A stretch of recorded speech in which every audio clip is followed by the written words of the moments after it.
સુરત સહિત સમગ્ર દક્ષિણ ગુજરાતમાં છેલ્લા 2-3 દિવસથી વરસાદ વરસી રહ્યો છે. અનેક વિસ્તારોમાં વરસાદી પાણી ભરાવાની સ્થિતિ સર્જાઈ હતી, પરંતુ સંબંધિત વિભાગોએ સમયસર કામગીરી કરી અને મોટાભાગના સ્થળોએ પાણીનો નિકાલ કર્યો છે.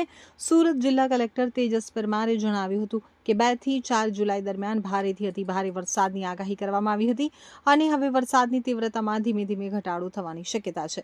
તો જિલ્લા વહીવટીતંત્ર હવામાન વિભાગની આગાહી પર સતત નજર રાખી રહ્યું છે. તમામ જરૂરી પૂર્વ તૈયારીઓ પૂર્ણ કરી દેવામાં આવી છે. આજે સુરત જિલ્લામાં સરેરાશ 17.92 મિલીમીટર વરસાદ નોંધાયો છે, જ્યારે ચાલુ ચોમાસામાં સરેરાશ વરસાદ 228 મિલીમીટર સુધી પહોંચી ગયો છે. સૌથી વધુ વરસાદ અંબિકા તાલુકામાં 389 મિલીમીટર નોંધાયો છે, તો પલસાણામાં 362, મહુવામાં 352, બારડોલીમાં 309 અને ઉમરપાડામાં 298 મિલીમીટર વરસાદ નોંધાયો છે. જિલ્લાની તમામ નદીઓ, ડેમો, જળાશયો હાલ ભયજનક સપાટીથી નીચે છે. પૂર જેવી કોઈ સ્થિતિ નથી. તેમ છતાં દરેક જળાશય અને નદી પર સતત નજર રાખવામાં આવી રહી છે. મહુવા તાલુકાના 2 ગ્રામ્ય માર્ગો ઉપર પાણી ફરી વળતા વાહન વ્યવહાર અસ્થાયી રીતે બંધ કરવામાં આવ્યો છે, તો વૈકલ્પિક માર્ગોની વ્યવસ્થા પણ કરવામાં આવી છે. પાણી ઉતરતા જ માર્ગો ફરી શરૂ કરી દેવામાં આવશે.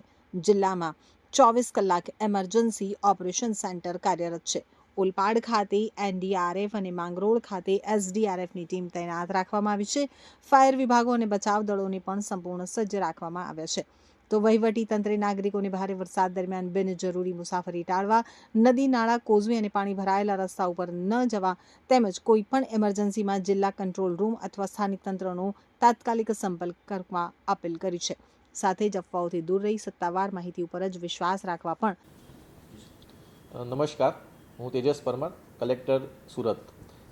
ભારતના હવામાન વિભાગ અમદાવાદ દ્વારા જાહેર કરવામાં આવેલી આગાહી અનુસાર જિલ્લામાં 2 તારીખથી 4 તારીખ સુધી ખૂબ જ ભારેથી અતિભારે વરસાદની સંભાવનાઓ વ્યક્ત કરવામાં આવી હતી. જેના અનુસંધાને અત્યારે આજની સ્થિતિએ જોઈએ તો ચોમાસામાં જિલ્લાનો કુલ સરેરાશ વરસાદ અત્યારે 228 મીમી નોંધાયો છે, જેમાં સૌથી વધારે વરસાદ અંબિકા તાલુકામાં 389 mm, પલસાણામાં 362 mm, મહુવામાં 352 mm, બારડોલીમાં 309 mm અને ઉમરપાડામાં 298 mm આ વરસાદ ચાલુ ચોમાસા દરમિયાન અત્યાર સુધી એટલે આજની 10 વાગ્યાની પરિસ્થિતિ મુજબ છે. છેલ્લા 24 કલાક અને 48 કલાકમાં જિલ્લાના કેટલાક તાલુકાઓમાં ભારે વરસાદ થયો છે. અત્યારે આમ જોવા જઈએ તો કોઈ ભયજનક સપાટી ઉપર કોઈ પણ આપણી નદી કે ડેમ કે જળાશય નથી અને હાલમાં કોઈ પૂર જેવી પરિસ્થિતિ પણ અત્યારે જિલ્લામાં કોઈ જગ્યાએ નથી. તેમ છતાં પણ આપણે સતત જળાશયો અને નદીના જળસ્તર ઉપર સતત આપણે દેખરેખ રાખી રહ્યા છીએ. કેટલાક નીચાણવાળા વિસ્તારોમાં પાણી ભરાવાની ફરિયાદ સ્થિતિ સર્જાઈ હતી, જેના ઉપર પણ અત્યારે અલગ અલગ સંબંધિત વિભાગ દ્વારા તેના માટેની કામગીરી કરવામાં આવેલી છે. હજુ સુધી કોઈના સ્થળાંતરની જરૂર આપણને પડી નથી. કેટલાક કાચા મકાનોને નુકસાન થયું છે, એ સિવાય કોઈ જાનહાનિ મોટી કે વ્યાપક નુકસાનનું નોંધાયેલ નથી. તૈયારીની વાત કરીએ તો જિલ્લા ઇમરજન્સી ઓપરેશન સેન્ટર આપણું 24/7 કાર્યરત છે. તમામ તાલુકાના કંટ્રોલ રૂમ પણ કાર્યરત છે.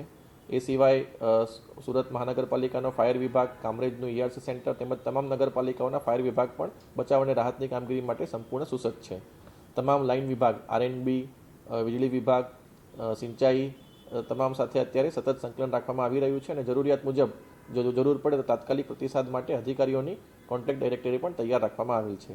હું સુરતના તમામ નાગરિકજનોને વિનંતી કરું છું કે હવામાન વિભાગની આગાહી અને જિલ્લા વહીવટીતંત્રની સૂચનાઓનું પાલન કરે. ભારે વરસાદ દરમિયાન બિનજરૂરી મુસાફરી ટાળે.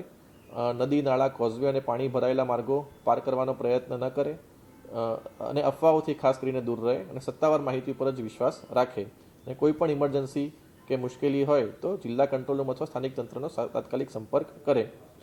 સુરત ડિસ્ટ્રિક્ટનો જે હેલ્પલાઇન નંબર છે એ 1077 છે, જે ઇમરજન્સી સિચ્યુએશન માટે આપણે યુઝ કરી શકીએ છીએ.